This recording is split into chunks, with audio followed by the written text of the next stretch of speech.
Je m'en sors sans accident, Pierre Palmade se trouve dans un état critique. sans maladie, Consommer de la cocaïne depuis l'âge de 20 ans, de la vodka, prendre beaucoup de médicaments dont des antidépresseurs. sans dette, Des dettes estimées à 250 000 euros. sans vrais ennemis. Et si c'était nous à la place de Pierre Palmade? On veut qu'il aille en prison. On veut qu'il soit puni. Sans cadavre. Enceinte de 7 mois, elle a perdu son bébé. Ça, ce sont les premiers mots du livre autobiographique de Palmade, sorti il y a seulement 3 ans. Je ne prendrai plus jamais de drogue de ma vie. Au moment où je l'écris, je le pense profondément et j'y crois. Sur les plateaux de télé, le débat fait rage, avec d'un côté ceux qui pensent qu'il était malade, et de l'autre ceux qui pensent que Palmade est à 100% responsable. Tous les gens qui sont comme Pierre Palmade, qui roulent sous cam depuis 30 ans, quand il y a un drame, j'étais malade. Non, t'es pas malade. C'est pourquoi ne venez pas me sortir l'excuse de la maladie. Mais ce débat n'a aucun sens, puisque dans l'affaire Palmade, le vrai coupable est ailleurs. L'addiction aux drogues n'est pas la cause de sa descente aux enfers, mais bien une conséquence. Derrière le rideau, tapis dans l'ombre, se cache la cause dont personne ne parle et qui a rendu la vie de Palmade insupportable. Ce qui est paradoxal, c'est que cette cause qui l'a incité à retomber encore et toujours dans la drogue, et ce jusqu'au drame, c'est cette même cause qui a propulsé son ascension fulgurante en tant qu'humoriste à l'âge de 19 ans seulement.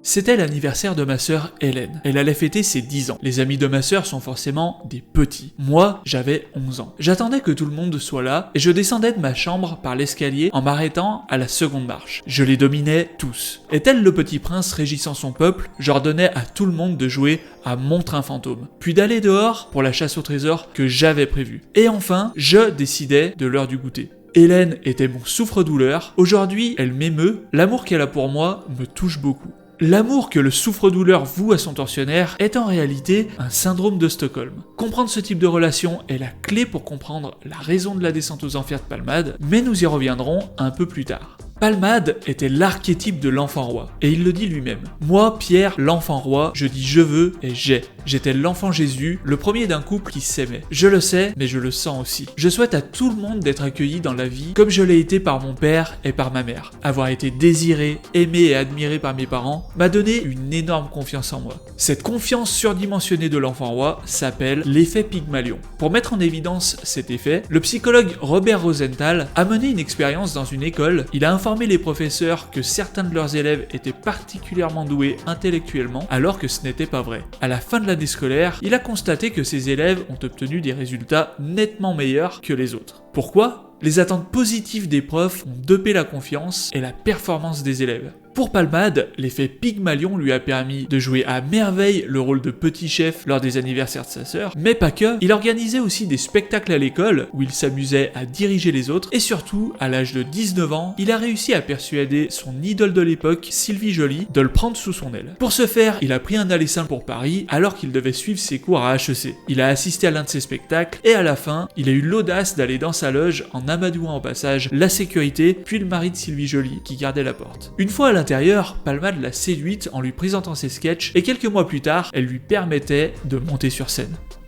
L'insolence du gars qui ne doutait de rien. Il paraît que quand je veux quelque chose, mes yeux font croire à l'autre que c'est ce qu'il veut aussi. Gamin hyperactif, obsédé à l'idée de diriger son monde, j'avais toujours obtenu ce que je voulais. Tout au long de sa carrière, Palmade jouera dans 26 spectacles, mais pas question qu'il se laisse diriger. Sur 26, seulement 4 n'ont pas été écrits par lui, et dans aucun il n'aura le second rôle. Ce qui saute aux yeux quand on se penche sur la vie de Palmade, c'est sa soif insatiable d'être admiré et de contrôler le monde qui l'entoure. Moi, je prends mon pied quand j'imagine le grand restaurant pour la télévision. Une émission à sketch dans laquelle je dirige Gérard Depardieu, Jean Rochefort, Claude Brasseur et plus de 50 autres vraies stars de cinéma. À l'âge adulte, les amis de sa sœur qu'il menait à la baguette ont juste été remplacés par des célébrités. Il se fait l'instigateur d'émissions et en profite pour se mettre en avant et dominer chaque mise en scène. Palmade se nourrit de la notoriété de ses vedettes par association. Comme c'est lui qui est le plus présent et comme c'est lui qui dirige, inconsciemment, on lui confère une notoriété supérieure à celle des autres et c'est tout l'objectif de Palmade. Mais malheureusement, cette soif d'attention et de contrôle qui lui a permis de performer durant toute sa carrière possède des effets secondaires indésirables et destructeurs. Vous vivez où, Pierre, dans vos cauchemars? Une île déserte ou un petit village, ou enfin, là où il n'y a pas beaucoup de monde, quoi. À notre naissance, nous étions tous dépendants de l'attention de notre mère et des autres membres de la famille pour survivre. Mais très vite, nous avons appris que l'attention qu'on nous porte est forcément limitée. Dès l'enfance, dans nos familles, nous sommes en concurrence avec nos frères et sœurs, à l'école avec nos camarades de classe et au sport avec nos coéquipiers. Et donc, pour faire face à ces situations où nous ne pouvons pas être le centre du monde, nous nous sommes construits un moi. Ce moi est capable de contrebalancer le manque d'attention en nous permettant de nous valider de l'intérieur. Ce moi, c'est une image de nous qui incarne nos opinions, nos valeurs, nos croyances, etc. Les enfants qui n'ont pas réussi à se construire un moi solide ont vécu soit de l'abandon, dans ce cas, ils ne trouvent jamais la validation nécessaire à la construction de son moi, soit de la dévoration. L'histoire que je vais vous raconter est vraie. À l'âge de 4 ans, je me suis fait enlever par un aigle, enlevé et élevé, parce qu'ils m'ont gardé 2 ans avant qu'on me retrouve dans le nid d'aigle. Dans ce sketch, Palmade utilise la métaphore du nid d'aigle pour illustrer la conséquence de la dévoration parentale au sein d'un foyer. J'ai quand même passé 2 ans avec un couple d'aigles, à un âge où on est très influençable, et ça m'a marqué. Les aigles représentent le narcissisme de ses parents qui a façonné le moi de Pierre comme un prolongement d'eux-mêmes. J'étais tout pour ces 2 aigles. Palmade, enfant Jésus, enfant roi qu'on a mis sur un piédestal, ne peut pas se construire puisqu'en validant toutes ses actions, même les plus tyranniques, il a automatiquement adopté la personnalité que lui a tissé ses parents. Non, mais connaître l'enfance des gens vous aide à les comprendre. Mon orgueil, ma détermination, le fait que j'aimais trop dessus sur scène, ma cruauté parfois, ma majesté souvent. Tout ça vient de mes 2 ans de nid d'aigle. Et donc, au lieu de construire un moi interne solide, basé sur ses appétences singulières et la réalité du monde, Pierre va se construire un moi factice, basé sur l'idéalisation fantasmée de ses 2 aigles de parents. Résultat, quand Palmade n'a pas l'attention, la reconnaissance et l'admiration qu'il a eu dans son nid d'aigle, il va la chercher comme un vampire recherche le sang. Cette espèce de vampire au moi fragile s'appelle les narcissiques.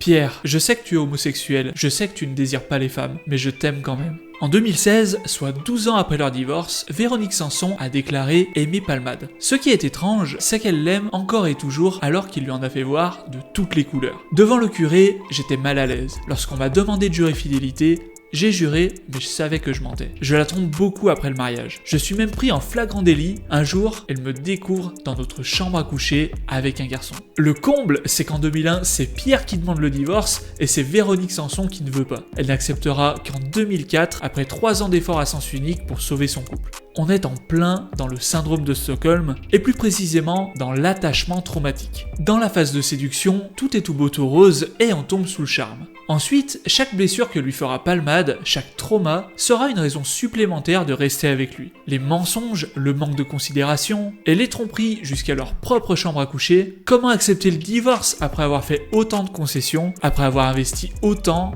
dans la relation. Tout ça aurait été enduré pour rien. L'attachement traumatique se produit lorsqu'une personne développe un lien émotionnel fort avec une autre personne qui lui a causé du tort ou du mal. Au lieu de s'en éloigner, la victime éprouve un besoin irrésistible de rester avec pour ne pas perdre les efforts investis. Sa relation avec sa sœur Hélène est un autre exemple d'attachement traumatique. Souffre-douleur enfant, à l'âge adulte, c'est elle qui avait la mission impossible de le soutenir pour la gestion de ses finances, et même après l'accident, c'est encore elle qui a accompli la lourde tâche de faire le messager, le tampon entre Palmade et l'extérieur. Plutôt que d'avoir un type de relation saine d'égal à égal, Palmade adopte un type de relation asynchrone de type dominant-dominé. D'une manière générale, les narcissiques ne voient pas les autres comme des individus à part entière. Ils les voient comme un prolongement d'eux-mêmes. Quand Palmade se marie avec Véronique Sanson, il y voit un moyen d'attirer l'attention et de booster sa notoriété. Le fait que Véronique puisse croire vraiment à leur histoire n'est pas un problème pour lui. Bien au contraire, il y voit l'avantage du contrôle de la relation par les sentiments. Mais si de jour Palmade excelle dans le contrôle de son monde, de par la séduction, l'humour et la persuasion, la nuit, c'est une toute autre histoire.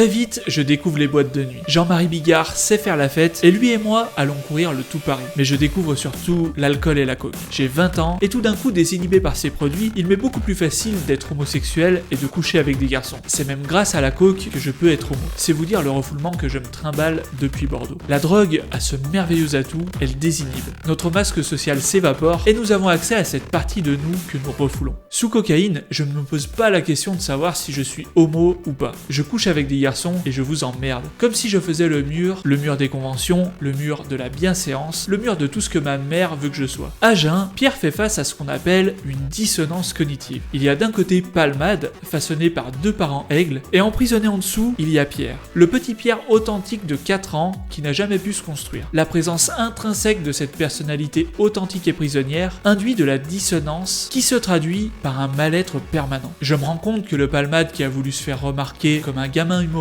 propulsé dans le showbiz, brillant à jeun et décadent quand il ne l'est pas, eh bien, ce n'est pas moi. C'est un personnage et je veux qu'il tire sa révérence. Je voudrais que Pierre reste et que Palmade s'en aille. Et jusqu'à présent, le seul moyen qu'a trouvé Pierre pour s'évader de cette prison, c'était la drogue. Chaque shoot annihilait un peu plus Palmade et le véritable Pierre pouvait enfin se permettre d'exister. La première ligne de coke, le premier verre de vodka me procure toujours une sensation de liberté. Mais quand je commence, je ne m'arrête plus. C'est 4 jours sans dormir jusqu'à l'évanouissement. Approcher du gouffre me permettrait sans doute d'être conscient du danger, mais non, je récupère et je recommence parce que je suis malade, dépendant.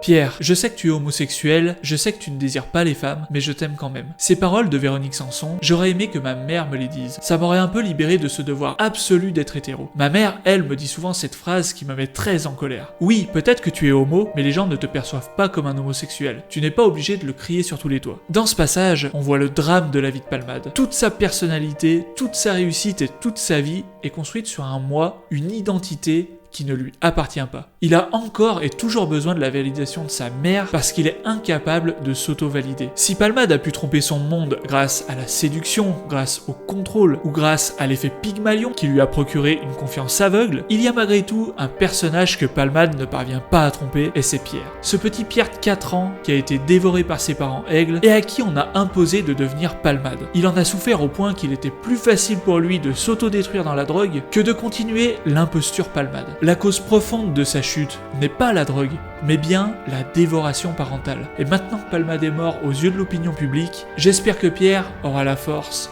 de lui survivre. Pour celles et ceux qui auraient raisonné avec cette vidéo parce qu'ils rencontrent des problèmes de famille qui parasitent leur vie, j'ai créé une ressource gratuite de cette vidéo avec à la fin une méthode pour s'auto-valider et enfin vivre en adéquation avec notre vrai moi. La méthode s'appelle les 7 lois de la revanche, elle est accessible en lien dans la description ou sur 7lois.fr.